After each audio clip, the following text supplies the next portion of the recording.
Good morning students. Today we will discuss Wheatstone bridge.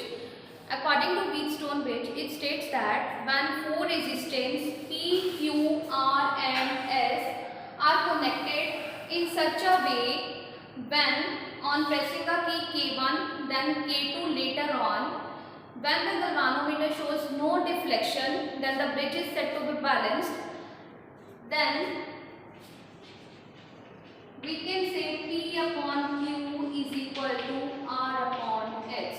It means in Wheatstone bridge, if three resistance are known, then we can find the fourth unknown resistance. It means Wheatstone bridge is a device which is used to find the unknown resistance in the circuit. Now we will draw a circuit. There are four resistance P,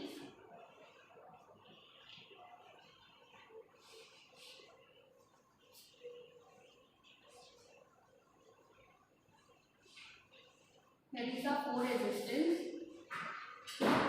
P, Q, R and S. Now this resistance are connected with the battery.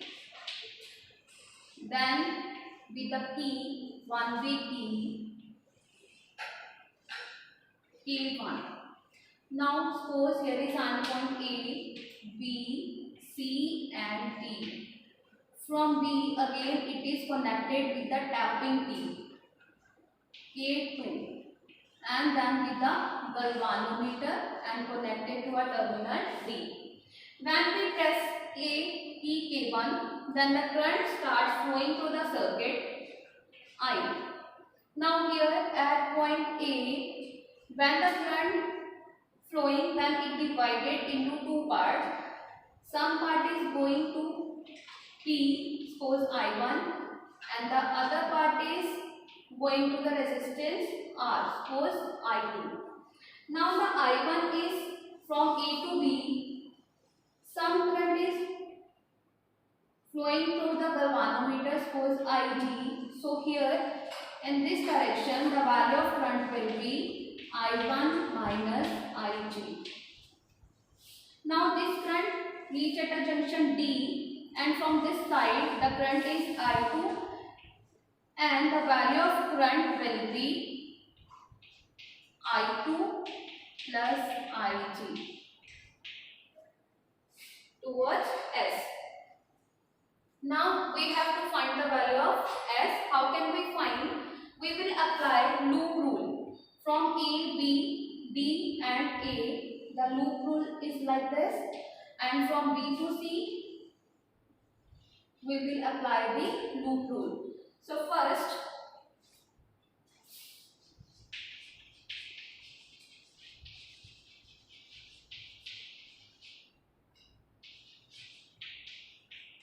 and the loop is from closed loop A, B, D and A.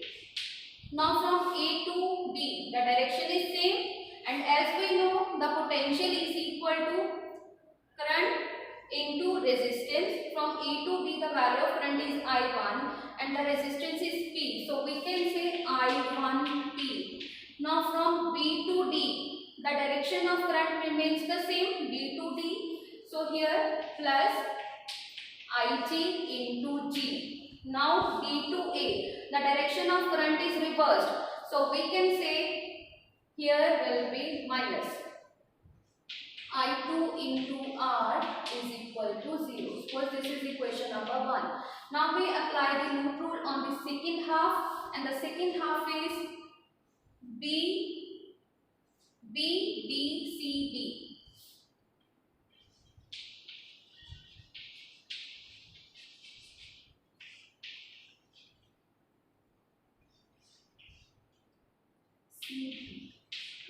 From B to D, the direction of current remains same. It is IG into G. From D to C, again the direction is same. So we can say here is I2 plus IG into S. From C to B, the direction is reversed. So we will write here negative sign I1 minus IG into Q is equal to 0. This is equation number 2.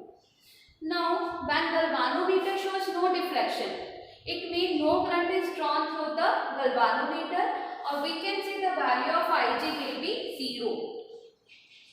When galvanometer shows no deflection,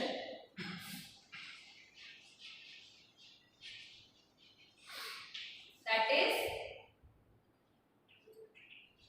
Ig is equal to 0. Put this value in equation 1 and in equation 2. So we will write it as I1, equation 1 can be written as, here the value of Ig is 0, so we can say I1p minus I2r is equal to 0. Or we can say I1p is equal to I2 into R. Suppose this is equation number 3. Same here, we will put Ig is equal to 0 in equation 2. So the equation 2 can be written as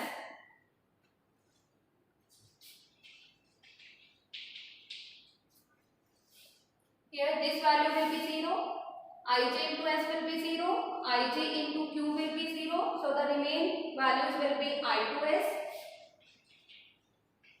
is equal to, this term is in negative sign, I1Q, or we can write it as I1Q is equal to I2S. This is equation number 4. Divide equation 3 and 4. When we divide these equations,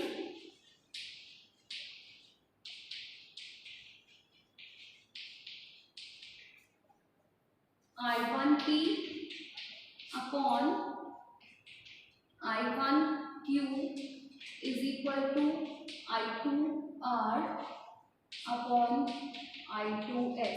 I1 cancelled out, here I2 is cancelled out with this I2. This implies P upon Q is equal to R upon S.